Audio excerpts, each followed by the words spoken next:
Good afternoon, doctors. ഏകദേശം 80 പേരായി കഴിഞ്ഞു. നമുക്ക് ക്ലാസ് തുടങ്ങാം. സാർ ഡോക്ടർ റെഡി അല്ലേ? ഓക്കെ സാർ, റെഡിയാണ്. അപ്പൊ തുടങ്ങിക്കോളൂ. 80 പേരായി. ബാക്കിയുള്ളവർ ജോയിൻ ചെയ്തോളും. അപ്പം ഫോറൻസിക് മെഡിസിൻ സെക്കൻഡ് ക്ലാസ് ആണ്. നാളെ ഉച്ചയ്ക്ക് ഇതേ സമയത്ത് തുഷാർ ഡോക്ടറുടെ ക്ലാസ് ഉണ്ടാവും. അപ്പോൾ എല്ലാവരെയും ക്ലാസ്സിലേക്ക് സ്വാഗതം ചെയ്യുന്നു. തുഷാർ ഡോക്ടർ ക്ലാസ് എടുക്കാനായിട്ട് വിളിക്കുകയും ചെയ്യുന്നു. Okay, thank you sir. Good afternoon doctors. നമ്മളിന്ന് രണ്ടാമത്തെ ക്ലാസ്സിലോട്ട് കടക്കുകയാണ്. ഇന്നലെ നമ്മൾ പറഞ്ഞൊക്കെ ഒന്ന് റിവൈസ് ചെയ്തു എന്ന് ഇന്നലെ തന്നെ നോക്കിയെന്ന് ഞാൻ വിശ്വസിക്കുന്നു. അപ്പൊ ഇന്ന് നമ്മൾ നോക്കാൻ പോകുന്നത് ഐഡന്റിഫിക്കേഷൻ ആണ്. ഐഡന്റിഫിക്കേഷൻ ഒരു അത്രയധികം ഇമ്പോർട്ടൻസ് ഉള്ളൊരു ടോപ്പിക് അല്ല, എങ്കിൽ കൂടിയും അതിൽ ചില പ്രധാനപ്പെട്ട പോയിന്റുകൾ ചോദിച്ചു കണ്ടിട്ടുണ്ട്. അതുകൊണ്ട് ഒരുപാട് ഡീപ്പായിട്ട് പഠിക്കേണ്ടതില്ലെങ്കിലും ഒഴിവാക്കാൻ പറ്റാത്ത ടോപ്പിക് തന്നെയാണ് ഐഡന്റിഫിക്കേഷൻ. ഇനി ഫോറൻസിക് മെഡിസിനിൽ ഐഡന്റിഫിക്കേഷന്റെ ഇമ്പോർട്ടൻസ് എന്താണെന്ന് വെച്ചാൽ, ഇപ്പൊ നമ്മൾ പത്രത്തിലൊക്കെ വാർത്ത കാണാറുണ്ട്. ഇപ്പൊ 10 വർഷം പഴക്കമുള്ളൊരു സ്കെൽറ്റൻ കിട്ടി എന്ന് പറഞ്ഞിട്ട് അതിന്റെ പേരിലുള്ള അന്വേഷണങ്ങൾ നടക്കുന്നു എന്നൊക്കെ പറഞ്ഞിട്ട്. അപ്പൊ അങ്ങനെ ഒരു സ്കെൽറ്റൻ കിട്ടുമ്പോൾ നമുക്ക് അതിനെ ഐഡന്റിഫൈ ചെയ്യണം. അത് മെയിൽ ആണോ ഫീമെയിൽ ആണോ, ആരാണ്, എന്താണ് എന്നൊക്കെ, എങ്കിൽ മാത്രമേ ആ കേസ് മുന്നോട്ടേക്ക് പോവുള്ളൂ. അവിടെയാണ് ഐഡന്റിഫിക്കേഷന്റെ സാധ്യതകൾ വരുന്നത്. അപ്പോൾ identification means the determination of the individuality of a person based on certain physical characteristics. ചില ഫിസിക്കൽ ക്യാരക്ടറിസ്റ്റിക്സ് വെച്ചിട്ട് ആ പേഴ്സന്റെ ഇൻഡിവിജ്വാലിറ്റി കണ്ടുപിടിക്കുക, അതാണ് ഐഡന്റിഫിക്കേഷൻ എന്ന് പറഞ്ഞാൽ. ഇപ്പം പ്രധാനമായിട്ട് ഹ്യൂമൻ ബീങ്സിനെ 3 റേസ് ആയിട്ട് തിരിച്ചിട്ടുണ്ട്. ഡോളിക്കോസെഫാലിക്, മെസാറ്റിസെഫാലിക്, ബ്രേക്കിസെഫാലിക്, ഇങ്ങനെ 3 ആയിട്ട് ഹ്യൂമൻ റേസിനെ ക്ലാസിഫൈ ചെയ്തിട്ടുണ്ട്. ഇനി നമ്മുടെ സ്കള്ള് വെച്ചിട്ട് ഇത് ഏത് റേസിൽ പെടുന്നതാണ് എന്ന് കണ്ടുപിടിക്കുന്നതിനാണ് സെഫാലിക് ഇൻഡെക്സ് എന്ന് പറയുന്നത്. റേസ് കണ്ടുപിടിക്കാൻ യൂസ് ചെയ്യുന്ന ഇൻഡെക്സ് ആണ് സെഫാലിക് ഇൻഡെക്സ്. അപ്പോ നിങ്ങൾക്ക് ഈ ബോക്സ് കാണാൻ പറ്റുമെന്ന് വിശ്വസിക്കുന്നു. സെഫാലിക് ഇൻഡെക്സ് പറയുന്നുണ്ട് 3 ടൈപ്പ് ഓഫ് സ്കള്ളാണ് അതിൽ വരിക. ഫസ്റ്റ് വൺ ഡോളിക്കോസെഫാലിക്, ലോങ് ഹെഡഡ് ആയിട്ടുള്ള ആൾക്കാര്. അത് ഏത് റേസിൽ വരുന്നവരാ? നമ്മൾ Indians, pure Aryans, അബോറിജിൻസ് and Negroes, ഇവരാണ് ഡോളിക്കോസെഫാലിക് വിഭാഗത്തിൽ പെടുന്ന ആൾക്കാര്. മെസാറ്റിസെഫാലിക് എന്ന് പറഞ്ഞാൽ മീഡിയം ഹെഡഡ് ആയിട്ടുള്ള ആൾക്കാര്, that is Europeans and Chinese. Brachycephalic എന്ന് പറഞ്ഞാൽ ഷോർട്ട് ഹെഡഡ് ആയിട്ടുള്ള മംഗോളിയൻസ് ആണ് വരുന്നത്. അപ്പോൾ ഈ ബ്രേക്കിസെഫാലിക്കിനാണ് ഏറ്റവും കൂടുതൽ സെഫാലിക് ഇൻഡെക്സ് വരുന്നത്. അത് ഓർത്ത് വെച്ചിരിക്കണം. ബ്രേക്കിസെഫാലിക്കിനാണ് സെഫാലിക് ഇൻഡെക്സ് ഏറ്റവും കൂടുതലുള്ളത്. 80 to 85 ആണ് ബ്രേക്കിസെഫാലിക്കിന്റെ സെഫാലിക് ഇൻഡെക്സ്. അതിൽ നിന്ന് കുറച്ച് താഴെയാണ് മീഡിയം ഹെഡഡ് ആയിട്ടുള്ള മെസാറ്റിക് സെഫാലിക്കിന്റെ ഇൻഡെക്സ് 75 to 80. അതിൽ നിന്നും കുറച്ചുകൂടി കുറവാണ് ഡോളിക്കോസെഫാലിക് 70 to 75. അപ്പോൾ നമ്മുടെ റേസ് ഡിറ്റർമിൻ ചെയ്യാൻ വേണ്ടി യൂസ് ചെയ്യുന്നതാണ് സെഫാലിക് ഇൻഡെക്സ് എന്ന് പറയുന്നത്. ഇനി സ്പീഷീസ് ഡിറ്റർമിൻ ചെയ്യാൻ യൂസ് ചെയ്യുന്നതാണ് മെഡുലറി ഇൻഡെക്സ് എന്ന് പറയുന്നത്. അതായത് അനിമൽ ആണോ ഹ്യൂമൻ ആണോ എന്ത് സ്പീഷീസിൽ വരുന്ന ബോഡിയാണ് അതെന്ന് ഐഡന്റിഫൈ ചെയ്യാൻ യൂസ് ചെയ്യുന്ന ഇൻഡെക്സ് ആണ് മെഡുലറി ഇൻഡെക്സ്. അത് ജസ്റ്റ് ആ ടേം മാത്രം ഓർത്തിരുന്നാൽ മതി. സ്പീഷീസ് ഡിറ്റർമിനേഷൻ യൂസ് ചെയ്യുന്ന ഇൻഡെക്സ് ആണ് മെഡുലറി ഇൻഡെക്സ് എന്ന് പറയുന്നത്. ഇനി ഇതുപോലെ കുറച്ച് ഇൻഡെക്സുകളുടെ പേര് നമുക്ക് നോക്കാം. ഇപ്പൊ പറഞ്ഞു സെഫാലിക് ഇൻഡെക്സ് എന്ന് പറഞ്ഞാല് സ്കള്ളിൽ നിന്ന് റേസ് ഡിറ്റർമിൻ ചെയ്യാൻ വേണ്ടി യൂസ് ചെയ്യുന്നത്. ദെൻ ഇഷ്യോ പ്യൂബിക് ഇൻഡെക്സ് എന്ന് പറയുന്ന ഇൻഡെക്സ് ഉണ്ട്. അതെന്താണ് ചെയ്യുന്നത്? Used for sex determination from hip bone. Hip ബോണിൽ നിന്നിട്ട് സെക്സ് ഏതാണെന്ന് ഐഡന്റിഫൈ ചെയ്യാൻ യൂസ് ചെയ്യുന്ന ഇൻഡെക്സ് ആണ് ഇഷ്യോ പ്യൂബിക് ഇൻഡെക്സ് എന്ന് പറയുന്നത്. അടുത്ത കോർപ്പറോ ബേസൽ ഇൻഡെക്സ് എന്ന് പറഞ്ഞാൽ used for sex determination from sacrum. സേക്രത്തിൽ നിന്ന് സെക്സിന്റെ ഡിറ്റർമിനേഷന് വേണ്ടി യൂസ് ചെയ്യുന്ന ഇൻഡെക്സ് ആണ് corporo basal index. Then medullary index. Medullary index നമ്മൾ നേരത്തെ പറഞ്ഞു സ്പീഷീസ് ഡിറ്റർമിനേഷന് വേണ്ടിയുള്ളതാണ്. അതുപോലെ തന്നെ ലോങ് ബോൺസിൽ നിന്ന് സെക്സിന്റെ ഡിറ്റർമിനേഷനും മെഡുലറി ഇൻഡെക്സ് യൂസ് ചെയ്യാറുണ്ട്. Then Quetelet index. Quetelet index എന്ന് വെച്ചാൽ ബോഡി മാസ് ഇൻഡെക്സിനെ തന്നെ പറയുന്ന മറ്റൊരു പേരാണ് ക്വറ്റലക്ട് ഇൻഡെക്സ് എന്ന് പറഞ്ഞാൽ. പോൺട്രൽ ഇൻഡെക്സ് എന്ന് പറഞ്ഞാൽ similar to BMI but used in paediatrics. നമ്മുടെ ബേസൽ മെറ്റബോളിക് ഇൻഡെക്സിന് സെയിം ആണ് പോൺട്രൽ ഇൻഡെക്സ് എന്ന് പറയുന്നത്. പക്ഷെ അത് പീഡിയാട്രിക്സിലാണ്. ബോഡി മാസ് ഇൻഡെക്സിന് സെയിം ആണ് പോൺട്രൽ ഇൻഡെക്സ് എന്ന് പറയുന്നത്. പക്ഷെ അത് സെയിം ഇൻ പീഡിയാട്രിക്സ്. പീഡിയാട്രിക്സിൽ യൂസ് ചെയ്യുമ്പോഴാണ് അതിനെ പോൺട്രൽ ഇൻഡെക്സ് എന്ന് വിളിക്കുന്നത്. ഓക്കെ, ഇനി നമുക്ക് സെക്സ് ഐഡന്റിഫൈ ചെയ്യണം. സെക്സ് ഐഡന്റിഫൈ ചെയ്യുന്നത് സെക്സ് ക്രൊമാറ്റിന്റെ ബേസിസിലാണ്. ഇത് കണ്ടുപിടിക്കുന്നത് ഡിക്സൺ ആൻഡ് ടാർ ആണ്. ഡിക്സൺ ആൻഡ് ടാർ ആണ് സെക്സ് ക്രൊമാറ്റിൻ ഇൻട്രൊഡ്യൂസ് ചെയ്ത ആൾക്കാര്. അപ്പോൾ ഇവർ കൊണ്ടുവന്നതാണ് ബാർ ബോഡീസ്. ബാർ ബോഡി എന്ന് പറഞ്ഞാല് ഫീമെയിൽ ആണെന്നുണ്ടെങ്കിൽ ഫീമെയിലിന്റെ ന്യൂട്രോഫിലില് പ്രസന്റ് ആയിരിക്കുന്ന ന്യൂക്ലിയർ ബോഡീസ് ആണ് ബാർ ബോഡീസ്. അപ്പൊ ബാർ ബോഡീസ് പ്രസന്റ് ആണെങ്കിൽ അത് എന്താണ്, ബോഡി ഫീമെയിലിൻ്റെതാണെന്ന് ഐഡന്റിഫൈ ചെയ്യാൻ പറ്റും. അപ്പൊ ഈ ബാർ ബോഡി കണ്ടുപിടിക്കാൻ വേണ്ടി എടുക്കുന്ന സ്മിയർ എന്ന് പറഞ്ഞാൽ ബക്കൽ സ്മിയർ ആണ്. അപ്പോൾ bar body present in the neutrophil of the female identified in buccal smear. Then നമുക്കൊരു ഡെവലപ്പിംഗ് ഫീറ്റസിന്റെ സെക്സ് ഡിറ്റർമിൻ ചെയ്യാൻ പറ്റുന്നത് എപ്പോഴാണ്?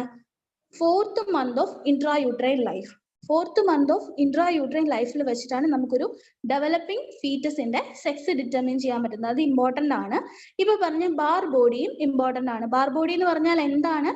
ഫീമെയിലിന്റെ ന്യൂട്രോഫിലില് പ്രസന്റ് ആയിരിക്കുന്ന ബോഡിയാണ് ബാർ ബോഡി എന്ന് പറഞ്ഞാൽ. അത് ഐഡന്റിഫൈ ചെയ്യുന്നത് ബക്കൽ സ്മിയറിൽ വെച്ചിട്ടാണ്. Then one another body is also there, Davidson bodies. Davidson bodies കാണുന്നതും ഫീമെയിലിൽ തന്നെയാണ്. ഇത് എവിടെയായിട്ടായിരിക്കും കാണുക? ന്യൂക്ലിയർ മെമ്പറൈനോട് ചേർന്ന് ഒരു ഡ്രംസ്റ്റിക് അപ്പിയറൻസിൽ കാണുന്ന ബോഡിയാണ് ഡേവിഡ്സൺ ബോഡീസ് എന്ന് പറയുന്നത്. Drumstick like clumps that is attached to the nuclear membrane. It is seen in female. That is Davidson bodies. അപ്പോൾ ഇൻഡെക്സ് നമ്മൾ സെഫാലിക് റേസ് നമ്മൾ ഡിറ്റർമിൻ ചെയ്യാൻ സെഫാലിക് ഇൻഡെക്സ് ആണ് യൂസ് ചെയ്യുന്നതെന്ന് ഓർത്ത് വെക്കുക. സ്പീഷീസ് ഡിറ്റർമിനേഷന് മെഡുലറി ഇൻഡെക്സ് ആണ് യൂസ് ചെയ്യുന്നതെന്ന് ഓർത്ത് വെക്കുക. മെയിൻ ആയിട്ട് 3 തരം റേസ് ഉണ്ട് എന്ന് ഓർത്ത് വെക്കുക: ഡോളിക്കോ, മിസാറ്റി ആൻഡ് ബ്രേക്കി. ഇതിൽ ബ്രേക്കി സെഫാലിക്കിനാണ് ഏറ്റവും കൂടുതൽ സെഫാലിക് ഇൻഡെക്സ് വരുന്നത്, 80 to 85 എന്നുള്ളതും ഓർത്ത് വെക്കുക. ദെൻ ബാർ ബോഡീസും ഡേവിഡ്സൺ ബോഡീസും മറക്കരുത്. ബാർ ബോഡീസ് എന്ന് പറഞ്ഞാല് ഫീമെയിലിന്റെ ന്യൂട്രോഫിലിൽ പ്രസന്റ് ആയിരിക്കുന്ന ബോഡിയാണ്. ബക്കൽ സ്മിയറിൽ നിന്നാണ് അത് ഐഡന്റിഫൈ ചെയ്യുന്നത്. ഡേവിഡ്സൺ ബോഡീസ് എന്ന് പറഞ്ഞാല് ന്യൂക്ലിയർ മെമ്പറൈനുമായിട്ട് അറ്റാച്ച് ചെയ്ത് ഡ്രംസ്റ്റിക് ലൈക്ക് അപ്പിയറൻസിൽ കാണുന്ന ബോഡീസ് ആണ്. ഇത് 2 ഫീമെയിലാണ് പ്രസന്റ് ആയിരിക്കുന്നത്. കിട്ടിയല്ലോ? ഇത്രയും ക്ലിയർ ആണെന്ന് വിശ്വസിക്കുന്നു. ഇനി നമുക്ക് ഇന്റർസെക്സിലേക്ക് പോവാം. ഇന്റർസെക്സ് എന്ന് പറയുന്ന കണ്ടീഷൻ 2 കാരണങ്ങൾ കൊണ്ടുണ്ടാവാം. ഒന്ന് gonadal agenesis, then gonadal dysgenesis. Intersex can be due to gonadal agenesis or gonadal dysgenesis. Gonadal agenesis എന്ന് പറഞ്ഞാൽ it may be due to non-development of the gonad. Gonads അവിടെ ഡെവലപ്പ് ചെയ്യുന്നില്ല. That is gonadal agenesis. Gonadal dysgenesis means it is due to malformation or dysfunction. Dysgenesis എന്ന് പറഞ്ഞാൽ dysfunction കാരണം സംഭവിക്കുന്നത്. അപ്പോ ഈ ഗൊണാഡൽ ഡിസ്ജെനസിന്റെ ഭാഗമായിട്ട് വരുന്ന 2 കണ്ടീഷൻ ആണ് ക്ലിൻഫെൽട്ടർ സിൻഡ്രോമും ടർണർ സിൻഡ്രോമും. ഈ 2 സംഭവങ്ങള് പ്രത്യേകിച്ച് അതിന്റെ ക്രോമസോമൽ പാറ്റേൺ എങ്ങനെയാണെന്നുള്ളത് കൃത്യമായി തന്നെ പഠിച്ചിരിക്കുക. ഫോറൻസിക്കിൽ നിന്നല്ലെങ്കിലും ഗൈനക്കിൽ നിന്നാണെങ്കിലും എപ്പോഴും PSCക്കും PGക്കും ഒക്കെ ഭയങ്കര ഇൻട്രസ്റ്റ് ഉള്ള ഒരു ടോപ്പിക് ആണിത്. അപ്പൊ ഇത് തിരിഞ്ഞു പോകരുത്. ക്ലിൻഫെൽട്ടർ സിൻഡ്രോം എന്ന് പറഞ്ഞാൽ അവിടുത്തെ പാറ്റേൺ എങ്ങനെയായിരിക്കും? 47XXY ആണ്. ക്ലിൻഫെൽട്ടർ സിൻഡ്രോം ആണെങ്കിൽ 47XXY ആണ്. ഇവിടെ ന്യൂക്ലിയർ നോക്കുമ്പോൾ ന്യൂക്ലിയർ സെക്സ് നോക്കിയാൽ അത് ഫീമെയിൽ ആണ്, ബട്ട് അനാറ്റമിക്കലി മെയിൽ ആയിരിക്കും. അനാറ്റമിക്കലി മെയിൽ ആയിരിക്കും, ന്യൂക്ലിയർ സെക്സ് ഫീമെയിൽ ആയിരിക്കും in case of Klinefelter syndrome. Turner syndrome വരുമ്പോൾ 45x0 ആണ്. 45x0 ആണ്. ഹിയർ അനാറ്റമിക്കലി ഫീമെയിൽ ആയിരിക്കും, but the nuclear sex is male ആയിരിക്കും. അപ്പോ ഇതിന്റെ രണ്ടിന്റെ പാറ്റേൺ ഇപ്പൊ തന്നെ പഠിച്ചു വെക്കുക. ക്ലിൻഫെൽട്ടർ സിൻഡ്രോം ആണെങ്കിൽ 47XXY ആൻഡ് ടർണർ സിൻഡ്രോം ആണെങ്കിൽ 45XO. കിട്ടിയല്ലോ. Then true ഹെർമാഫ്രോഡൈറ്റിസം. ഹെർമാഫ്രോഡൈറ്റിസം എന്ന് പറഞ്ഞാൽ മെയിൽ ആൻഡ് ഫീമെയിൽ രണ്ടും ഒന്നിൽ വരുന്നതാണ് ഹെർമാഫ്രോഡൈറ്റിസം എന്ന് പറഞ്ഞാൽ. അപ്പോൾ ട്രൂ ഹെർമാഫ്രോഡൈറ്റിസം എന്ന് പറഞ്ഞാൽ എന്താണ്?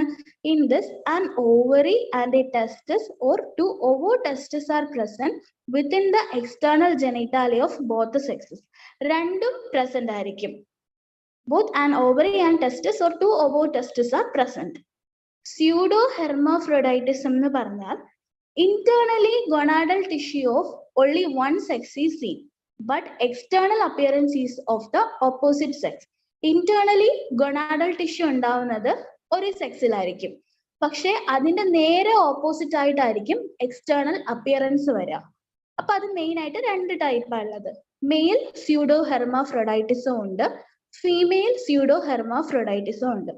മെയിൽ സ്യൂഡോ ഹെർമാഫ്രോഡൈറ്റിസം എന്ന് പറഞ്ഞാല് ന്യൂക്ലിയർ സെക്സ് നോക്കുമ്പോൾ XY ആണ്. അപ്പൊ എന്തായിരിക്കണം? മെയിൽ ആയിരിക്കണം അല്ലെ? XY വന്നാൽ അത് മെയിൽ ആയിരിക്കണം. പക്ഷേ sex organ and sexual characteristic deviate to female form. പക്ഷെ സെക്സ് ഓർഗനും സെക്ഷൽ ക്യാരക്ടറിസ്റ്റിക്സും എല്ലാം എന്തിലേക്ക് പോകുന്നു? ഫീമെയിലേക്ക് പോകുന്നു.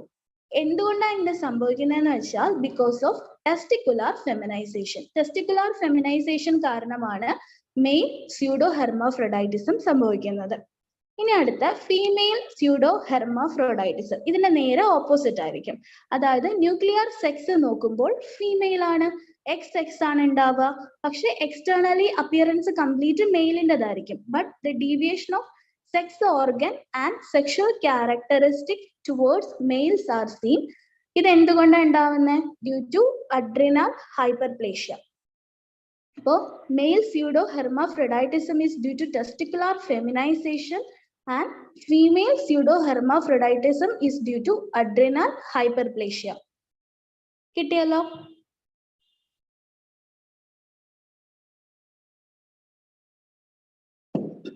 ഇനി ക്രോഗ്മാൻസ് ടേബിൾ എന്ന് പറയുന്ന ഒരു ചാർട്ട് ഉണ്ട് നമുക്ക് പഠിക്കാൻ.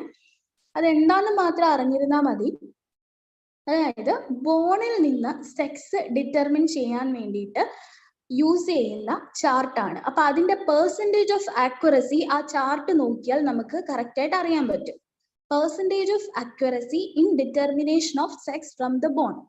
ഇതിന് മെയിൻ ആയിട്ടും ഏതൊക്കെ ബോൺസ് ആണ് കൺസിഡർ ചെയ്യുന്നതെന്ന് വെച്ചാൽ the determination of sex is based mainly upon the appearance of pelvis, skull, sternum and long bones. ഇപ്പൊ ക്രോഗ്മാൻസ് ടേബിൾ എന്ന് പറഞ്ഞാല് percentage of accuracy. It is a chart showing the percentage of accuracy in determination of the sex from bone. The determination of sex is based mainly upon the appearance of pelvis, skull, sternum and the long bone. Okay അല്ലേ? Then നമുക്ക് ഇനി ഏജിലേക്ക് വരാം. Age determine ചെയ്യാനായിട്ട് main ആയിട്ടും 4 കാര്യങ്ങളാണ് ഉള്ളത്. Age determined from first one teeth, second one ossification of bone, third one secondary sexual characteristic, fourth one general development. അപ്പോ age നമുക്ക് ടീത്തിൽ നിന്ന് ഡിറ്റർമിൻ ചെയ്യാം, ബോൺസ് ഓസിഫൈ ചെയ്യുന്നതിൽ നിന്ന് ഡിറ്റർമിൻ ചെയ്യാം, സെക്കൻഡറി സെക്ഷൽ ക്യാരക്ടറിസ്റ്റിക്സ് വെച്ചിട്ട് ഡിറ്റർമിൻ ചെയ്യാം, ജനറൽ ആയിട്ടുള്ള ഡെവലപ്മെന്റ് വെച്ചിട്ട് ഡിറ്റർമിൻ ചെയ്യാം. അപ്പോ ആദ്യം നമുക്ക് ടീത്തിൽ നിന്ന് എങ്ങനെ ഏജ് എസ്റ്റിമേറ്റ് ചെയ്യാം എന്ന് നോക്കാം. ഓക്കെ, ഇപ്പൊ നമുക്കറിയാം നമുക്ക് 2 സെറ്റ് ഓഫ് ടീത്ത് ഉണ്ട് അല്ലെ? ടെമ്പററി ഉണ്ട്, അത് പോയി കഴിഞ്ഞതിന് ശേഷം പെർമനന്റും ഉണ്ട് അല്ലെ? അപ്പൊ പോയി കഴിഞ്ഞതിന് ശേഷം അല്ല, ടെമ്പററി മാറി മാറി എന്തിലേക്ക് നമ്മൾ പോകും? പെർമനന്റ് ടീത്തിലേക്ക് പോകും. അപ്പോൾ ടെമ്പററി ടീത്ത് എന്ന് പറഞ്ഞാൽ ടോട്ടലി എത്ര എണ്ണം ഉണ്ടാവും? 20 ടീത്ത് ഉണ്ടാവും അല്ലെ? അപ്പൊ അതിന്റെ ഡെന്റൽ ഫോർമുല എങ്ങനെയായിരുന്നു? രണ്ടിന്റെയും ഡെന്റൽ ഫോർമുല ഇമ്പോർട്ടന്റ് ആണ് കേട്ടോ, അതൊന്ന് ഓർത്ത് വെച്ചിരിക്കണം.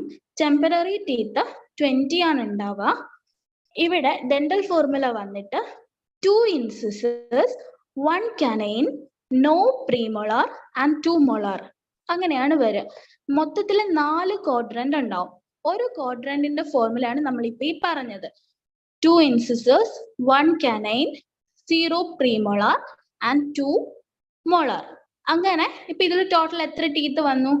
5 teeth. 5 into 4 20. അങ്ങനെയാണ് ടെമ്പററി ടീത്ത് 20 നമ്പേഴ്സ് ഉള്ളത്. ഓക്കെ അല്ലേ? ഇനി ഫസ്റ്റ് ടെമ്പററി ടീത്ത് ഏതാണെന്ന് അറിയാമോ? ലോവർ സെൻട്രൽ ഇൻസിസേഴ്സ് ആണ്. ഇത് ഇമ്പോർട്ടന്റ് ആണ്. ആദ്യമായിട്ട് വരുന്ന ടെമ്പററി ടീത്ത് ഏതാണെന്ന് ചോദിച്ചാൽ it is lower central incisors. Okay അല്ലേ? ഇനി അടുത്തത് പെർമനന്റ് ടീത്ത്. പെർമനന്റ് ടീത്ത് നമുക്ക് എത്ര എണ്ണ ഉള്ളത്? 32, 32 എണ്ണ അല്ലെ? അപ്പൊ അതിന്റെ 4 ക്വാഡ്രന്റ് ഇല്ല. ഒരു ക്വാഡ്രന്റ് എടുത്താൽ അതിന്റെ ഡെന്റൽ ഫോർമുല എങ്ങനെയാ വരിക? 2 incisors, 1 canine, 2 premolar and 3 molars. 2, 1, 2, 3. Okay, ഇതാണ് പെർമനന്റ് ടീത്തിന്റെ ഡെന്റൽ ഫോർമുല. പിന്നെ ഈ താഴെ കാണുന്ന ചാർട്ട് ഒന്ന് നോക്കിക്കേ. ഫസ്റ്റ് മൊളാർസ് വരുന്നത് 6 ഇയേഴ്സിലായിരിക്കും. സെൻട്രൽ ആൻഡ് ലാറ്ററൽ ഇൻസിസേഴ്സ് വരുന്നത് 6 to 8 ഇയേഴ്സിലാണ്. കാനൈൻ ആൻഡ് പ്രീമോളാർസ് വരുന്നത് 9 to 12 ഇയേഴ്സിലാണ്. സെക്കൻഡ് മൊളാർ വരുന്നത് 12 ഇയേഴ്സിലാണ്. തേർഡ് മൊളാർ വരുന്നത് 18 ഇയേഴ്സ് ഓർ ലേറ്റർ. 18 അത് കഴിഞ്ഞിട്ട് വേണമെങ്കിലും വരാം. അപ്പൊ ഇതിനകത്ത് മെയിൻ ആയിട്ട് ഈ ഫസ്റ്റ് മൊളാർ ഡെവലപ്പ് ചെയ്യുന്ന വയസ്സൊന്ന് ഓർത്ത് വെച്ചിരിക്കുക. 6 ഇയേഴ്സിലായിരിക്കും. ഓക്കെ, ഇനി ഏജിന്റെ എസ്റ്റിമേഷന് വേണ്ടിയിട്ട് ഒരു മെത്തേഡ് യൂസ് ചെയ്യുന്നുണ്ട്. അതാണ് ഗുസ്താഫ്സൺസ് മെത്തേഡ് എന്ന് പറയുന്നത്. ഈ ഗുസ്താഫ്സൺസ് മെത്തേഡ് ഇമ്പോർട്ടന്റ് ആണ്. അത് പഠിക്കണം. ഈ ഗുസ്താഫ്സൺസ് മെത്തേഡ് എന്ന് പറഞ്ഞാൽ age estimate of adult over 21 years depend on the physiologic changes in each of the dental tissue. Transparency of root is the most reliable criteria. അതായത് ഒരു 21 ഇയേഴ്സോ അല്ലെങ്കിൽ അതിൽ കൂടുതലോ ഉള്ള ഒരാളുടെ ഏജ് അയാളുടെ ഡെന്റൽ ടിഷ്യൂസിൽ വന്ന ചേഞ്ചസ് അനുസരിച്ച് എസ്റ്റിമേറ്റ് ചെയ്യുന്ന മെത്തേഡാണ് ഗുസ്താഫ്സൺസ് മെത്തേഡ് എന്ന് പറഞ്ഞത്. 21 ഇയേഴ്സ് അല്ലെങ്കിൽ അതിൽ കൂടുതലുള്ള ഒരാളിന്റെ ഡെന്റൽ ടിഷ്യൂസിൽ വന്ന ചേഞ്ചസ് കണക്കിലെടുത്ത് നമ്മൾ ഏജ് ഐഡന്റിഫൈ ചെയ്യുന്നു. അതാണ് ഗുസ്താഫ്സൺസ് മെത്തേഡ് എന്ന് പറയുന്നത്. അപ്പൊ ഇതിന് മെയിൻ ആയിട്ടുള്ള ക്രൈറ്റീരിയ, ഈ ക്രൈറ്റീരിയ ഓർത്ത് വെക്കാൻ ഒരു കോഡുണ്ട്. സ്ക്രിപ്റ്റ് എന്ന് ഓർക്കുക കേട്ടോ. Script S for secondary dentine. S for secondary dentine. Secondary dentine എന്ന് വെച്ച് കഴിഞ്ഞാല് സെക്കൻഡറി മാറ്റേഴ്സ് ഒക്കെ വന്നിട്ട് പല്ലിനിടയിൽ ഇങ്ങനെ ഡിപ്പോസിറ്റ് ചെയ്യുക. അതിന്റെ ബേസിസിൽ ഏജ് കാൽക്കുലേറ്റ് ചെയ്യുക. രണ്ടാമത്തത് cementum apposition. C for cementum apposition. Cementum apposition എന്ന് വെച്ചാൽ മിനറൽ അല്ലെങ്കിൽ ബാക്ടീരിയൽ ഡിപ്പോസിഷൻ ടീത്തിൽ ഉണ്ടാവുന്നു. Then root resorption. R for root resorption. Root resorption എന്ന് പറഞ്ഞാൽ non infectious damage related to the loss of hard and soft dental tissue. നമ്മുടെ എന്താ നമ്മളിങ്ങനെ കോൺസ്റ്റന്റ് ആയിട്ട് യൂസ് ചെയ്തുകൊണ്ടിരിക്കുകയാണ് അല്ലെ നമ്മുടെ ടീത്ത്. അതിന്റെ ഭാഗമായിട്ട് hard and soft dental tissues loss ചെയ്യുന്നു. എങ്ങനെ? ഒരു നോൺ ഇൻഫെക്ഷ്യസ് ആയിട്ടുള്ള ഒരു ഡാമേജ് നടക്കുന്നു അവിടെ. ഇൻഫെക്ഷ്യസ് ആയിട്ടുള്ള അസുഖങ്ങളൊന്നും അല്ല, നോൺ ഇൻഫെക്ഷ്യസ് ആയിട്ടുള്ള ഡാമേജ് കൊണ്ട് ഉണ്ടാവുന്നതാണ് റൂട്ട് റീസോപ്ഷൻ എന്ന് പറയുന്നത്. Then I for root attrition. Attrition എന്നുള്ള വാക്കിനകത്ത് 2 I ഉണ്ട്. അപ്പം സ്ക്രിപ്റ്റ് എന്നുള്ള കോഡ് കംപ്ലീറ്റ് ആണെങ്കിൽ I വേണം. So I for root attrition. Root attrition എന്ന് പറഞ്ഞാൽ എന്താ? Wear and tear while using the teeth. Teeth ഇങ്ങനെ ഉപയോഗിക്കുന്നതിന്റെ ഭാഗമായി എത്രത്തോളം വിയർ ആൻഡ് ടിയർ ഉണ്ടായി അത് കണക്കിലെടുക്കുന്നതാണ് റൂട്ട് അട്രീഷൻ എന്ന് പറയുന്നത്. ദെൻ പാരാഡെന്റോസിസ്. പാരാഡെന്റോസിസ് എന്ന് പറഞ്ഞാൽ റിഗ്രഷൻ ഓഫ് ടീത്ത്. ടീത്ത് എത്രത്തോളം റിഗ്രറ്റ് ചെയ്തിട്ടുണ്ട് അതിന്റെ ബേസിസിൽ കണക്കാക്കുന്നതാണ് paradentosis. Then last one translucency or transparency എന്ന് പറയുന്നു. ഇതാണ് ഏറ്റവും റിലയബിൾ ആയിട്ടുള്ള ക്രൈറ്റീരിയ. നോർമലി എന്താണ് നമ്മുടെ റൂട്ട് ഒരു ട്രാൻസ്പെറന്റ് ആയിട്ടുള്ള ഒരു സംഭവമല്ല. പക്ഷെ ഈ മിനറൽസ് ഒക്കെ ഇങ്ങനെ കണ്ടിന്യൂലി നമ്മുടെ ഏജ് കൂടുന്നതിനനുസരിച്ച് ഇതിങ്ങനെ ഡിപ്പോസിറ്റ് ആകുന്നതിന്റെ ഭാഗമായിട്ട് റൂട്ട് എന്താകും? ട്രാൻസ്പെറന്റ് ആയി മാറും. അതുകൊണ്ട് ഈ ട്രാൻസ്ലൂസൻസി അല്ലെങ്കിൽ ട്രാൻസ്പെറൻസി എന്ന് പറയുന്നതാണ് മോസ്റ്റ് റിലയബിൾ ആയിട്ടുള്ള ക്രൈറ്റീരിയ എന്ന് പറയുന്നത്. അപ്പോൾ സ്ക്രിപ്റ്റ് നമുക്ക് എങ്ങനെ കംപ്ലീറ്റ് ചെയ്യാം? Script S for secondary dentine, C for cementum apposition, R for root resorption, I for root attrition, P for paradentosis, T for translucency or transparency. കിട്ടിയല്ലോ. അപ്പൊ ഗുസ്താവ്സൺസ് മെത്തേഡ് മറന്നു പോവണ്ട. 21 ഇയേഴ്സ് അല്ലെങ്കിൽ അതിൽ കൂടുതലുള്ള ഒരാളിന്റെ ഏജ് ഡെന്റൽ ടിഷ്യൂസിന് വന്ന ചേഞ്ചസ് അനുസരിച്ച് ഡിറ്റർമിൻ ചെയ്യുക. ഓക്കെ, ഇനി നമുക്ക് ഗ്രോത്ത് ഓഫ് ഇൻഡിവിജ്വൽ ബോൺ, ഓരോ ഇൻഡിവിജ്വൽ ബോൺസിന്റെയും ഗ്രോത്ത് എന്തൊക്കെയാണെന്ന് നോക്കാം. അതിനകത്ത് പ്രധാനമായിട്ടും പഠിക്കാനുള്ള പോയിന്റുകൾ കുറച്ചേ ഉള്ളൂ. അത് ഒന്നാമതായിട്ട് നമ്മൾ മനസ്സിലാക്കേണ്ടത് സെക്കൻഡ് മന്ത് ഓഫ് പ്രഗ്നൻസിയിലാണ് നമ്മുടെ ഓസിഫിക്കേഷൻ സെന്റേഴ്സ് എല്ലാം, ഏർലിയർ സെന്റേഴ്സ് ഓഫ് ഓസിഫിക്കേഷൻ എല്ലാം വരുന്നത്. Earlier centers of ossification appears at the end of second month of pregnancy. നമ്മൾ ജനിക്കുന്ന സമയത്ത് നമുക്ക് 450 ബോൺസ് ഉണ്ട്. പിന്നീട് അത് ഓസിഫൈ ചെയ്ത് അഡൽട്ട് സ്റ്റേജ് എത്തുമ്പോൾ നമുക്ക് ടോട്ടൽ എത്ര ഉണ്ടാവുക? 206 ബോൺസ് ആണ് ഉണ്ടാവുക.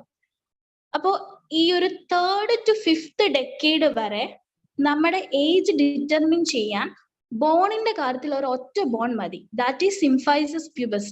അത് മാത്രം മതി നമുക്ക് 3rd to 5th ഡെക്കേഡിലുള്ള ഏജ് ആണെന്നുണ്ടെങ്കിൽ ഈ ഒരു ഒറ്റ ബോൺ വെച്ച് നമുക്ക് മനസ്സിലാക്കാൻ സാധിക്കും. അപ്പൊ ഈ ഇതിലെ ഏറ്റവും ഇമ്പോർട്ടന്റ് ആയിട്ടുള്ള പോയിന്റും അത് തന്നെയാണ്. Symphysis pubis is probably the single criterion for determining the age from 3rd to 5th decade. കിട്ടിയല്ലോ. സിംഫൈസിസ് പ്യൂബസ് ആണ് സിംഗിൾ ക്രൈറ്റീരിയൻ എന്ന് പറയുന്നത്. എത്ര തൊട്ട് എത്ര വരെ? 3rd to 5th ഡെക്കേഡ് വരെയുള്ള ഏജ് ഡിറ്റർമിൻ ചെയ്യാൻ.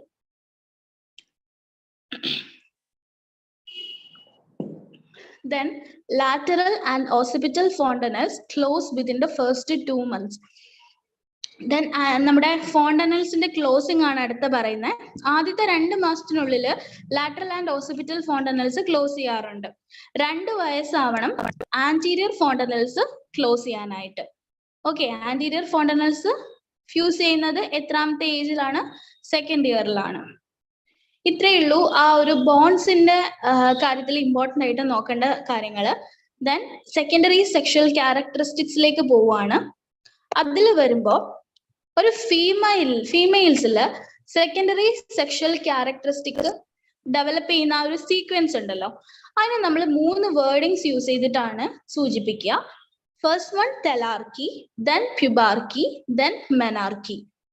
ഇത് ഡെവലപ്പ് ചെയ്യുന്ന ഏജ് എന്ന് പറഞ്ഞാല് at the age of 13 to 14 years.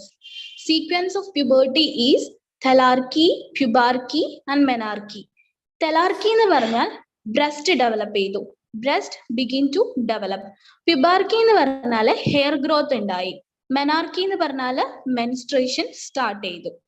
കിട്ടിയല്ലോ. അപ്പൊ തെലാർക്കി എന്താന്ന് ചോദിച്ചാൽ breast begin to develop, pubarche hair growth ആണ്, മെനാർക്കി നമുക്കറിയാം മെൻസ്ട്രേഷൻ സ്റ്റാർട്ട് ചെയ്തു. ദെൻ മെയിൽസിന്റെ കാര്യം, മെയിലിൽ നോക്കുമ്പോൾ 14 ഇയേഴ്സോട് കൂടി ഹെയർ ഗ്രോത്ത് സ്റ്റാർട്ട് ചെയ്യും. 16 ഇയേഴ്സ് ആകുമ്പോൾ ഫേസിൽ ഹെയർ വന്നു തുടങ്ങും. 16 to 18 ഇയേഴ്സ് ആകുമ്പോൾ വോയിസ് നല്ല ഡീപ്പായിട്ട് മാറും. Okay, then medico legal importance of age. ഓരോ ഏജിന്റെയും മെഡിക്കോ ലീഗൽ ഇമ്പോർട്ടൻസ് എന്തൊക്കെയാണെന്ന് നോക്കാം. First one, criminal responsibility. Any act done by child under 7 years is not an offense. 7 വയസ്സിൽ താഴെയുള്ള ഒരു കുട്ടി ചെയ്യുന്നത് ഒരു കുറ്റകൃത്യമായിട്ട് അംഗീകരിക്കില്ല. Okay, it is an offense if done before 7 years according to the Railway Act. പക്ഷെ നമ്മുടെ ഇന്ത്യൻ പീനൽ കോഡ് അനുസരിച്ച് 7 വയസ്സിൽ താഴെയുള്ള ഒരു കുട്ടി ഒരു കുറ്റം ചെയ്ത് ഒഫൻസ് ആയിട്ട് പറയില്ല. പക്ഷെ റെയിൽവേ ആക്ട് അനുസരിച്ചാണെങ്കിൽ ബിഫോർ 7 ഇയേഴ്സും അതൊരു കുറ്റം തന്നെയാണ്. A child between 7 and 12 years is presumed to be capable of committing an offense if he attains sufficient maturity. 7 വയസ്സിൽ കൂടി കഴിഞ്ഞാൽ അത് ഒഫൻസ് തന്നെയാണ്. അപ്പം ക്രിമിനൽ റെസ്പോൺസിബിലിറ്റിയിൽ 7 വയസ്സ് ഓർത്തിരിക്കുക. ഓക്കെ, അടുത്തത് judicial punishment. According to the Juvenile Act in 1986, juvenile means a boy who is below the age of 16 years or a girl who is below the age of 18 years. അതായത് juvenile എന്ന് വെച്ച് കഴിഞ്ഞാൽ ആൺകുട്ടികളുടെ കാര്യത്തിലാണെങ്കിൽ 16 വയസ്സിൽ താഴെ ആണെങ്കിൽ ജുവനൈൽ ആയിട്ടാണ് കൺസിഡർ ചെയ്യുന്നത്. പെൺകുട്ടികളാണെങ്കിൽ 18 വയസ്സിൽ താഴെ ആണെങ്കിൽ ജുവനൈൽ ആയിട്ടാണ് കൺസിഡർ ചെയ്യുന്നത്. അപ്പൊ ഇവർക്ക് ഈ ഒരു ജുവനൈൽ ഏജിലാണ് ഇവരൊരു ഒഫൻസ് കമ്മിറ്റ് ചെയ്യുന്നതെങ്കിൽ അവർക്ക് ഒരിക്കലും ഒരു വധശിക്ഷയോ ജീവപര്യന്തമോ ഒന്നും വിധിക്കാനുള്ള റൈറ്റ് ഉണ്ടാവുകയില്ല. ഓക്കെ, ഇനി റേപ്പ് വരുമ്പോ sexual intercourse by a man with a girl under 15 years even if she is his own wife or with any other girl under 16 years even with her consent is rape. അതായത് കല്യാണം കഴിച്ച പെൺകുട്ടിക്ക് 15 വയസ്സേ ഉള്ളൂ അങ്ങനത്തെ കണ്ടീഷനിലും അല്ല, ഇപ്പോ ഒരു 16 വയസ്സിൽ താഴെയുള്ള ഒരു കുട്ടിയുമായിട്ട് സെക്സിൽ ഏർപ്പെടുകയാണ് വിത്ത് അവരുടെ കൺസെന്റ്, അവരുടെ സമ്മതപ്രകാരം സെക്സിൽ ഏർപ്പെട്ടാലും അത് റേപ്പ് ആയിട്ടേ കൺസിഡർ ചെയ്യുള്ളൂ. ഓക്കെ, അതിൽ പറയുന്ന സെക്ഷൻ ഓർത്തു വെച്ചോളാം, സെക്ഷൻ 375 IPC. റേപ്പിന്റെ സെക്ഷൻ 375 IPC. Then kidnapping എന്ന് പറയുന്നത്, കിഡ്നാപ്പിംഗിന്റെ കുറെ കണ്ടീഷൻസ് ആണ് താഴെ പറയുന്നത്. അതായത് it is an offense to kidnap a child with intention of taking dishonestly any movable property if the age of child is under 10 years.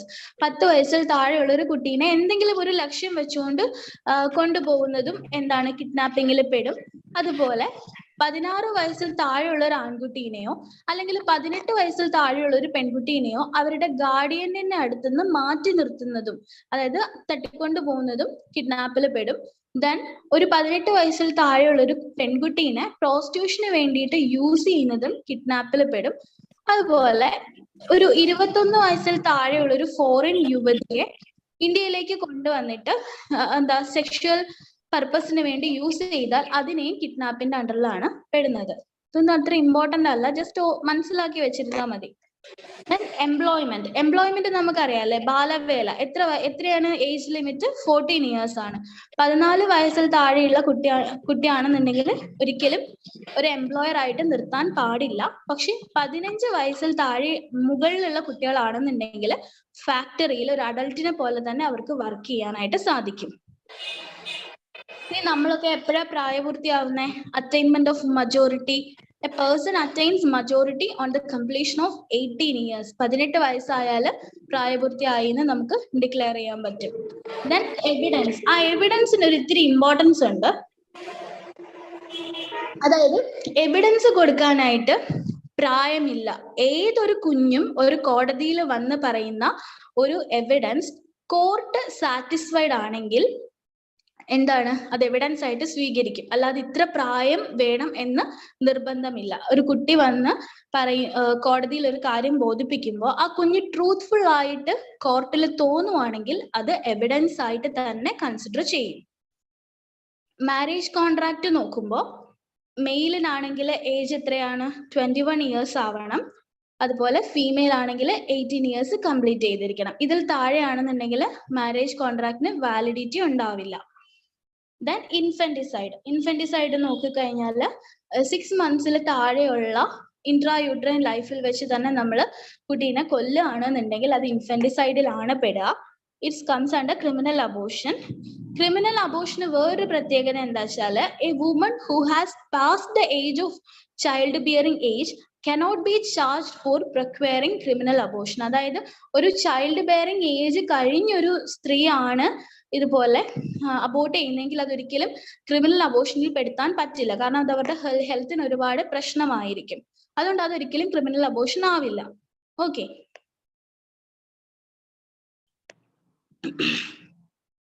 ഇനി നമ്മള് റൂൾ ഓഫ് ഹസിയാണ് പഠിക്കാൻ പോകുന്നത്. അത് ഇത്തിരി ഇമ്പോർട്ടന്റ് ഉള്ള കാര്യമാണ്.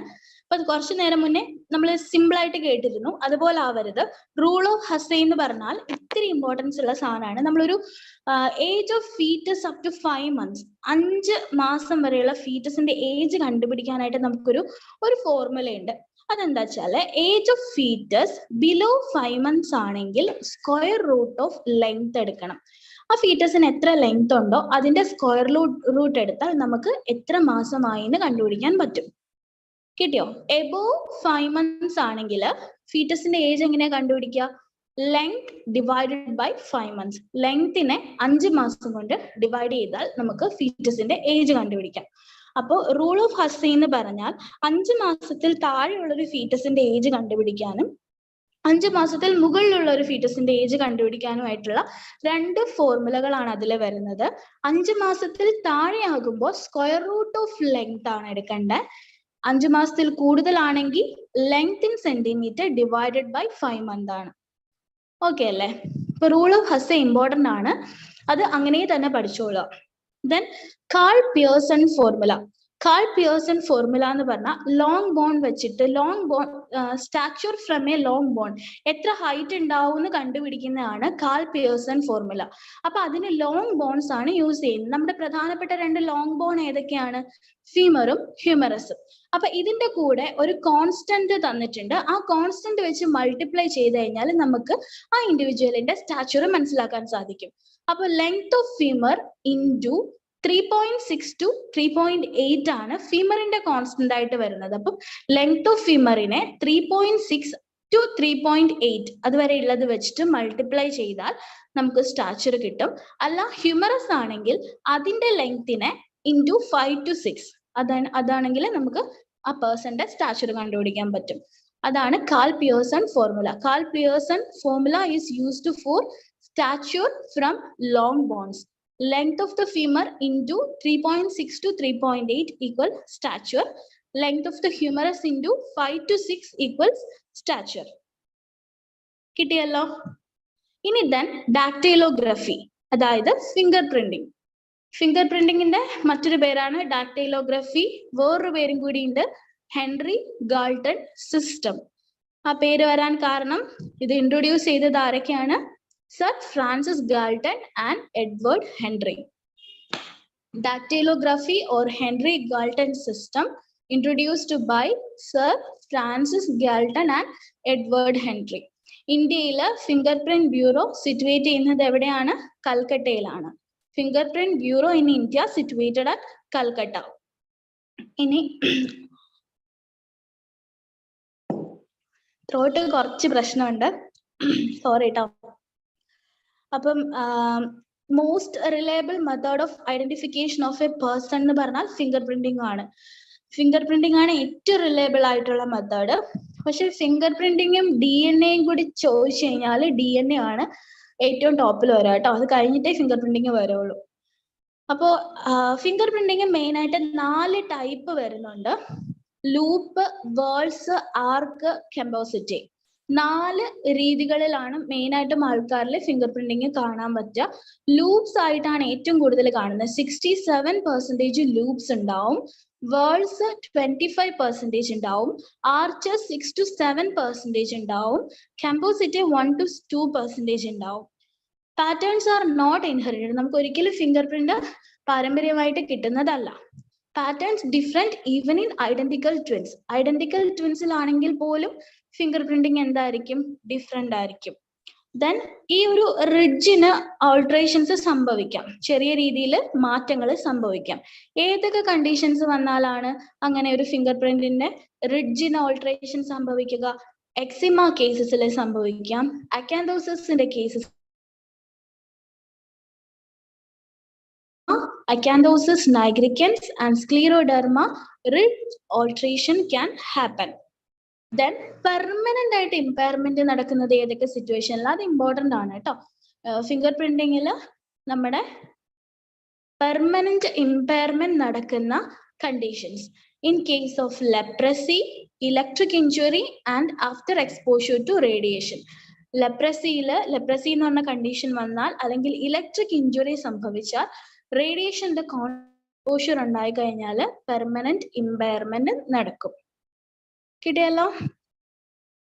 ദെൻ പോറോസ്കോപ്പി. പോറോസ്കോപ്പി എന്ന് പറഞ്ഞാൽ ഫുട് പ്രിന്റുകൾ, ക്രാക്കുകൾ ഇതിനെ കുറിച്ചുള്ള പഠനമാണ് പോറോസ്കോപ്പി. ഇത് പോറോസ്കോപ്പി കൊണ്ടുവന്നത് ആരാണ്? ലൊക്കാർഡ് ആണ്. ലൊക്കാർഡ് ആണ് പോറോസ്കോപ്പി കൊണ്ടുവന്നത്. ഇനി ഇതിന്റെ മെഡിക്കോ ലീഗൽ ഇമ്പോർട്ടൻസ് എന്താണ്? Recognition of impression of a scene of crime അല്ലെ, ഒരു കുറ്റം നടന്നെടുത്തുനിന്ന് നമുക്ക് അതിന്റെ ഇംപ്രഷൻസ് തിരിച്ചറിയാൻ പറ്റും. Recognition of impression of scene of crime, identification in case of accidental exchange of newborn infants. കുഞ്ഞുങ്ങൾ മാറിപ്പോയി എന്ന് പറയുന്നില്ലേ ഹോസ്പിറ്റലിൽ, അപ്പൊ അങ്ങനെയുള്ള കേസുകളിൽ കുഞ്ഞിനെ കറക്റ്റ് ആയിട്ട് കണ്ടുപിടിക്കാനായിട്ട് ഹെൽപ്പ് ചെയ്യും. പ്രിവെൻഷൻ ഓഫ് ഇംപേഴ്സണൈസേഷൻ, ആൾമാറാട്ടത്തിനെ പ്രിവെന്റ് ചെയ്യാനായിട്ട് സാധിക്കും. Cheque bank notes and other legal ഡോക്യുമെന്റ്സിലെല്ലാം ഇതിന് വളരെ ഇമ്പോർട്ടന്റ് ഉണ്ടായില്ലേ, സിഗ്നേച്ചറിന്റെയും ഒക്കെ കാര്യത്തിൽ. ഓക്കെ, മെഡിക്കൽ ലീഗൽ ഇമ്പോർട്ടൻസ് മനസ്സിലായല്ലോ. പോറോസ്കോപ്പി എന്ന് പറഞ്ഞാൽ എന്താണ്? Study of foot prints, cracks etcetera ആണ് പോറോസ്കോപ്പി എന്ന് പറയുന്നത്. അപ്പോ ചീലോസ്കോപ്പി എന്താണ്? ലിപ് പ്രിന്റ്സുകളെ കുറിച്ചുള്ള പഠനമാണ് ചീലോസ്കോപ്പി. അപ്പൊ ആ ടേം അങ്ങനെ പഠിച്ചു വെക്കുക. പോറോസ്കോപ്പി ഡാക്ടൈലോഗ്രാഫി ആണെങ്കിൽ ഫിംഗർ പ്രിന്റ്, പോറോസ്കോപ്പി ആണെങ്കിൽ ഫുട് പ്രിന്റ്, ചീലോസ്കോപ്പി ആണെങ്കിൽ lip print. Okay, then superimposition. Superimposition എന്ന് പറയുമ്പോൾ technique apply to determine whether the skull is that of a person in the photography. നമുക്ക് നമ്മള് ഒരു ഫോട്ടോഗ്രാഫിൽ കാണുന്ന ആളുടെ തലയോട്ടി തന്നെയാണോ നമുക്ക് കിട്ടിയിരിക്കുന്നത് എന്ന് കൺഫേം ചെയ്യുന്ന പരിപാടിയാണ് സൂപ്പർ ഇമ്പോസിഷൻ എന്ന് പറയുന്നത്. അപ്പൊ തലയോട്ടിൻ്റെതും ഒരു ബ്ലാക്ക് ആൻഡ് വൈറ്റ് ഫോട്ടോ എടുക്കും, ആളുടെയും ഒരു ബ്ലാക്ക് ആൻഡ് വൈറ്റ് ഫോട്ടോ വെച്ചിട്ട് ഇത് രണ്ടും കൂടി സൂപ്പർ ഇമ്പോസിഷൻ നടത്തി നോക്കും. Superimposition is the technique applied to determine whether the skull is that of the person in the photography. A negative result is having more credibility. ഈ superimposition positive ആണെന്നുണ്ടെങ്കിൽ അത്രയും credibility ഉണ്ടാവില്ല. പക്ഷെ അത് നെഗറ്റീവ്, അതായത് ആ ഫോട്ടോയിൽ കാണുന്ന ആളുടെ സ്കൾ അല്ല അത് എന്നുള്ള റിസൾട്ട് ആണ് കിട്ടുന്നതെങ്കിൽ അതിന് ക്രെഡിബിലിറ്റി കൂടുതലായിരിക്കും. Okay, then study of hair. Study of hair എന്ന് പറയുന്ന പേരാണ് trichology. Trichology is the study of hair. Cheiloscopy എന്തായിരുന്നു? Study of lip prints. Poroscopy എന്തായിരുന്നു? Study of foot prints. അപ്പോ ട്രൈക്കോളജി എന്താണ്? Study of hair. അപ്പോ ഹ്യൂമൻ ഹെയറും അനിമൽ ഹെയറും തമ്മിലുള്ള ഒരു ഡിഫറൻസ് പറയുന്നുണ്ട്. ഹ്യൂമൻ ഹെയർ ആണെന്നുണ്ടെങ്കിൽ കോർട്ടെക്സ് തിക്കും മെഡുല തിന്നുമായിരിക്കും. പക്ഷെ അനിമൽ ഹെയറിൽ കോർട്ടെക്സ് തിന്നായിരിക്കും. ഹ്യൂമൻ ഹെയർ ആണെങ്കിൽ നമ്മുടെ കോർട്ടെക്സ് നല്ല തിക്കായിരിക്കും, അനിമൽ ആണെന്നുണ്ടെങ്കിൽ കോർട്ടെക്സ് തിന്നായിരിക്കും. ദെൻ ഒരു ലൊക്കാർഡ്സ് പ്രിൻസിപ്പിൾ. ലൊക്കാർഡ് എന്ന് പറയുന്ന ആള് കൊണ്ടുവന്നത് ഏത് സ്റ്റഡി ആയിരുന്നു? ഓർമ്മയുണ്ടോ? പോറോസ്കോപ്പി. പോറോസ്കോപ്പി ലൊക്കാർഡ് കൊണ്ടുവന്നതാണ്. ഈ ലൊക്കാർഡിന്റെ ഒരു പ്രിൻസിപ്പിൾ പറയുന്നുണ്ട്, ലൊക്കാർഡ്സ് പ്രിൻസിപ്പിൾ ഓഫ് അയോണിക് എക്സ്ചേഞ്ച്. ഒന്നുമില്ല, ദൈവത്തിന്റെ കയ്യൊപ്പ് എന്നൊക്കെ കേട്ടിട്ടില്ലേ? ഏതെങ്കിലും ഒരു കുറ്റകൃത്യം നടന്നാൽ അവിടെ എന്തെങ്കിലും ഒരു തെളിവുണ്ടാവും എന്ന് പറയുന്ന പോലെ ആ ഒരു മീനിങ്ങിൽ വരുന്ന ഒരു പ്രിൻസിപ്പിൾ ആണിത്. Every criminal carries some elements with him from the scene of crime by which he can be linked with the crime. അതായത് എല്ലാ ക്രിമിനലും എന്തെങ്കിലും ഒരു എലമെന്റ് ആ ഒരു ക്രൈം നടന്നെടുത്തുനിന്ന് ക്യാരി ചെയ്യുന്നുണ്ടാവും. അത് വെച്ചിട്ട് നമുക്ക് ആ ക്രൈമുമായിട്ട് അയാളെ കണക്ട് ചെയ്യാൻ സാധിക്കും. That is Locard principles of ionic exchange. Okay, ഇനി ചുമ്മാ കേട്ടിരുന്നാ മതി. അതായത് നമുക്ക് കുറച്ച് ടെസ്റ്റുകളാണ് ഇതിൽ ഇമ്പോർട്ടന്റ് ആയിട്ട് വരുന്നത്. ബ്ലഡിന്റെ ഡിറ്റക്ഷനും അതുപോലെ സെമനിന്റെ ഡിറ്റക്ഷനും. ഇത് രണ്ടും ആണ് ചോദിച്ചു കണ്ടിട്ടുള്ളത്. ബാക്കിയുള്ളത് ജസ്റ്റ് ഒന്ന് കേട്ടിരിക്കുക. ഇത് രണ്ടും, അതായത് ബ്ലഡ് സ്റ്റെയിന്റെ ഡിറ്റക്ഷനും സെമനും നമ്മൾ ആ ടെസ്റ്റുകൾ ഏതൊക്കെയാന്ന് കൃത്യമായി തന്നെ പഠിച്ചു വെച്ചിരിക്കണം. സെമനിൻ്റെത് ചോദിച്ചിട്ടുണ്ട്. Chemical test for detection of blood in a stain. ഏതൊക്കെ ടെസ്റ്റുകളാണ് ഉള്ളത്? Benzidine test, phenolphthalein test, otherwise known as Kastle Meyer test, leucomalachite test, orthotolidine test, luminol test. Okay, അടുത്തത് confirmatory micro chemical test for blood. Haemochromogen crystal test using Takayama reagent, Heyman crystal test, otherwise known as Takman's test. ഇത് just ആ പേര് ഓർത്തിരുന്നാൽ മാത്രം മതി കേട്ടോ. പക്ഷെ നമ്മൾ ആദ്യം പറഞ്ഞ ബ്ലഡിൻ്റെത് പഠിച്ചു വെക്കുക. Benzidine, phenolphthalein, leucomalachite, orthotolidine and luminol test.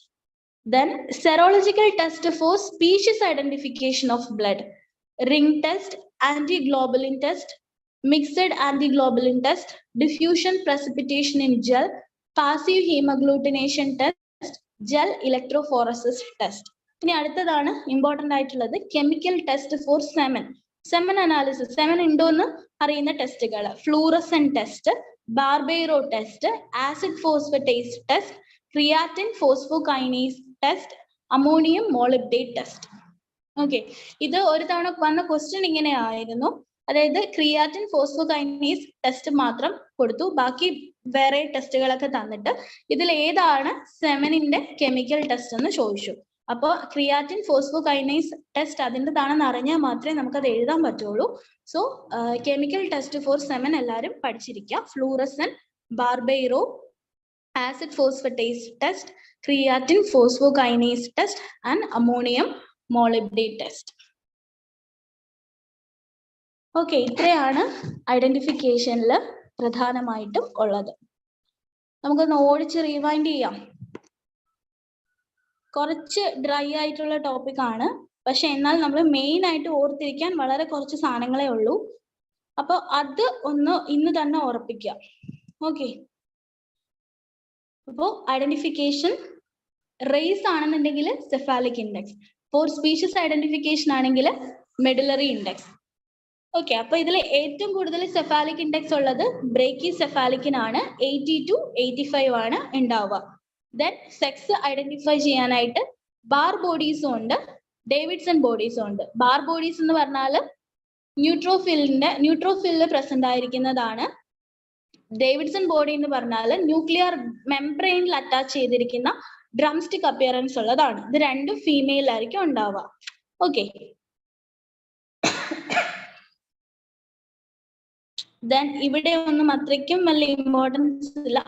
ഇത് ഓർത്തു വെക്കുക. ക്ലിൻഫെൽട്ടർ സിൻഡ്രോം ആണെങ്കിൽ 47XXY ആണ്. ടർണർ സിൻഡ്രോം ആണെങ്കിൽ 45XO ആയിരിക്കും. ഓക്കെ, ക്രോഗ്മാൻസ് ടേബിൾ എന്തായിരുന്നു? ലോങ് ബോൺസിൽ നിന്ന് സെക്സിനെ ഡിറ്റർമിൻ ചെയ്യുന്നത്. Okay, percentage of accuracy in determination of sex from bone. Then teeth important ആണ്. ടീത്ത് ഫസ്റ്റ് ടെമ്പററി ടീത്ത് ഏതാണെന്ന് ഇമ്പോർട്ടന്റ് ആണ്. ലോവർ സെൻട്രൽ ഇൻസിസേഴ്സ് ആണ്. LCI, ലോവർ സെൻട്രൽ ഇൻസിസേഴ്സ് ആണ് ഫസ്റ്റ് ടെമ്പററി ടീത്ത് എന്ന് പറയുന്നത്. പെർമനന്റ് ടീത്തിൽ ഫസ്റ്റ് മൊളാർ എന്നാണ് വരുന്നത്? 6 ഇയേഴ്സിലാണ് first molar വരുന്നത്. രണ്ടിന്റെയും ഡെന്റൽ ഫോർമുലയും കൂടി ഓർത്തു വെച്ചേക്കുക. ടെമ്പററി ടീത്ത് ആവുമ്പോൾ 2102 ആണ്. പെർമനന്റ് ടീത്ത് ആവുമ്പോൾ 2123 ആണ്. ദെൻ ഗുസ്താവ്സൺസ് മെത്തേഡ്, അതായത് ഡെന്റൽ ടിഷ്യൂസിൽ വരുന്ന ചേഞ്ചസ് വെച്ച് 21 അതിൽ കൂടുതലോ ഏജുള്ള ഒരാളുടെ ഏജ് എസ്റ്റിമേറ്റ് ചെയ്യാം. അതിനുള്ള ക്രൈറ്റീരിയാസ്. അപ്പൊ നമ്മൾ സ്ക്രിപ്റ്റ് എന്നുള്ള word ഓർത്തുകൊള്ളുക. S for secondary dentate, C for cementum apposition, R for root resorption, I for attrition, root attrition, P for paradontosis, T for translucency or transparency. ആ ട്രാൻസ്പെറൻസി ആണ് ഏറ്റവും reliable ആയിട്ടുള്ള criteria എന്ന് പറയുന്നത്. Okay അല്ലേ? Next symphysis pubis ആണ് single criterion. 3rd to 5th decade വരെ ബോണിൽ നിന്ന് നമുക്ക് ഗ്രോത്ത് ഐഡന്റിഫൈ ചെയ്യണമെങ്കിൽ ഒരൊറ്റ ബോൺ നോക്കിയാൽ മതി. അത് ഏതാണ് ആ ബോൺ? സിംഫൈസിസ് പ്യൂബസ് ആണ്. ഓക്കെ, സെക്കൻഡറി സെക്ഷൽ ക്യാരക്ടറിസ്റ്റിക്സിൽ ആ 3 ടേം ഓർത്ത് വയ്ക്കുക. Thelarche, pubarche, menarche. Thelarche breast development ആണ്, പ്യൂബാർക്കി ഹെയർ ഗ്രോത്ത് ആണ്, മെനാർക്കി എന്ന് പറഞ്ഞാൽ മെൻസസ് അപ്പിയർ ചെയ്യുന്നതാണ്. Okay,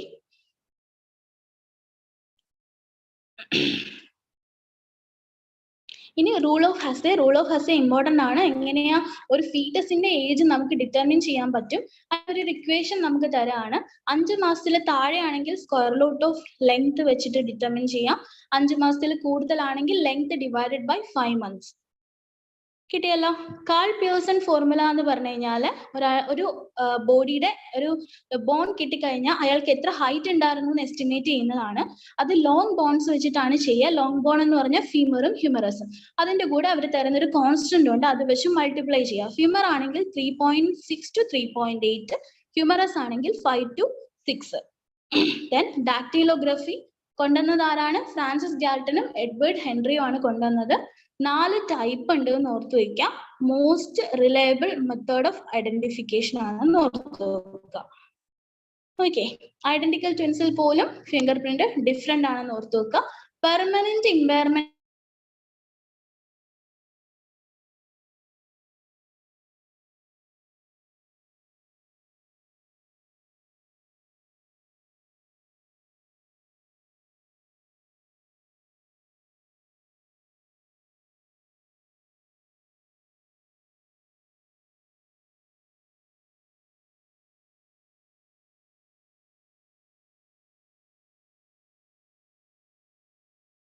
Leucomalachite, orthotolidine, luminal test, and semen determine ചെയ്യാൻ വേണ്ടി fluorescent test, Barbero test, acid phosphate test, creatine phosphokinase test, and ammonium molybdate test. Okay, identification കഴിഞ്ഞു. ഇനി നമ്മൾ നാളെ ഡെത്തും പോസ്റ്റ്മോർട്ടം ചേഞ്ചസും ആണ് നോക്കുന്നത്.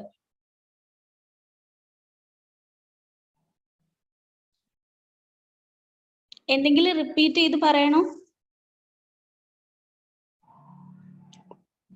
ഏതെങ്കിലും പോർഷൻ വീണ്ടും പറയണമെന്നുണ്ടെങ്കിൽ പറയാം. അതുപോലെ എന്തെങ്കിലും ആഡ് ചെയ്യാനുണ്ടെങ്കിൽ ഇപ്പോൾ സമയമുണ്ട്. ഐഡന്റിഫിക്കേഷൻ ഈ പറഞ്ഞതുപോലെ ജനറൽ ഫോർമുല, പിന്നെ കുറെ ടേംസ് ഏതെങ്കിലുമൊക്കെ ചോദിക്കാൻ സാധ്യതയുണ്ട്. തുഷാര ഡോക്ടർ പറഞ്ഞതുപോലെ സെമൻ അനാലിസിസിന്റെ കെമിക്കൽ ടെസ്റ്റിന്റെ പേര്, അതുപോലുള്ള കുറച്ച് ചോദ്യങ്ങൾ സാധ്യതയുള്ളതാണ്. ഡോക്ടറെ പറഞ്ഞോളൂ. ഡക്ടൈലോഗ്രാഫി കഴിഞ്ഞിട്ടുള്ള പോർഷൻ ഒന്ന് കാണിച്ചു തരുമോ? പേഷ്യന്റ് വന്നിട്ട് അവിടെ നിന്ന് കിട്ടില്ല. ഞാൻ സ്ലൈഡ് ഗ്രൂപ്പിൽ ഇടാം. ഞാൻ ഇട്ടേക്കാം.